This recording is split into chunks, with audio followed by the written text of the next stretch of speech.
High, আমি অমিতা। আজকে চলে এসেছি একটা নতুন ব্লগ নিয়ে। তো আমার ব্লগে নিত্য নতুন তো কিছুই নেই, রেগুলারের মতো আমি রেডি হচ্ছি। আর আজকে যা গরম পড়েছে আমার মনে হয় অন্য দিনের তুলনায় একটু বেশি, তোমরা কি বলো? তো এই গরমের সময় না একটুখানি হালকা পাতলা সবাইকেই খেতে হবে। কারণ এখন প্রায় বাড়িতে তোমরা একটু দেখবে যে গা গোলানো, বমি হওয়া, পটি হওয়া, প্রায় জ্বর জ্বর, এবং এটা মানে হওয়া মানেই 10-12 দিন খুব ভুগছে সবাই। এটা একটা ধরনের মানে ভাইরাল গ্যাস্ট্রোএন্টেরাইটিস।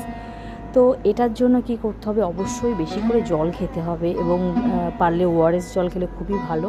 আর রিচ খাওয়াটা একটু কমিয়ে দিতে হবে, কারণ এত গরম পড়েছে। আর যারা আমার মতো রেগুলার বেরোতো তাদের তো একটু খাওয়া দাওয়া একটু সাবধান হওয়া দরকার এই গরমের মধ্যে। তো আমার ব্লগে আর কি বলবো, খুবই সিম্পল, আমি একটা মানুষ আর আমার খাওয়া দাওয়াও খুব সিম্পল। আজকে সবই বয়েল। তো অন্য দিন কী হয়, সেদ্ধগুলো খুব সুন্দর করে মাখিয়ে খেতে ভালো লাগে, তো আজকের না সেই টাইমটা ছিল না, এবং সেদ্ধগুলো খুব বেশি হয়ে গেছে। তো এরকম হয়ে গেলে খেতে একটু কষ্ট হয়। তো কিছু করার নেই, আমার কাছে যেহেতু হাতে খুব কম সময়, তাই ভাতটা অল্প করে নিলাম, আর সবগুলো না একসাথেই আর কি কোনো রকম একটু নুন তেল দিয়ে, আর অবশ্যই না এর সাথে আমার লাগে একটা কাঁচা লঙ্কা। খাওয়া শেষে টিফিন গুছিয়ে এবার বেরোনোর পালা কাজে।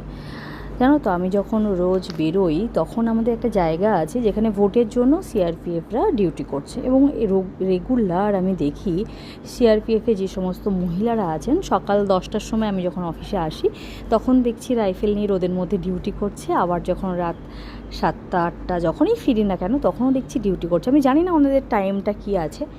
তো আমরা যারা একটু অল্পতেই কষ্ট পাই, মানে আমি শুধু ভাবি যে ওনারা কী পরিমাণ কষ্ট করে, মানে এই রোদের মধ্যে আমরা যারা এমনি বেরোতে কষ্ট পাচ্ছি, ইউনিফর্ম পরে রাস্তায় রোদের মধ্যে রাইফেল নিয়ে, ভাবুন তো ওদের কষ্টটা আরও কত।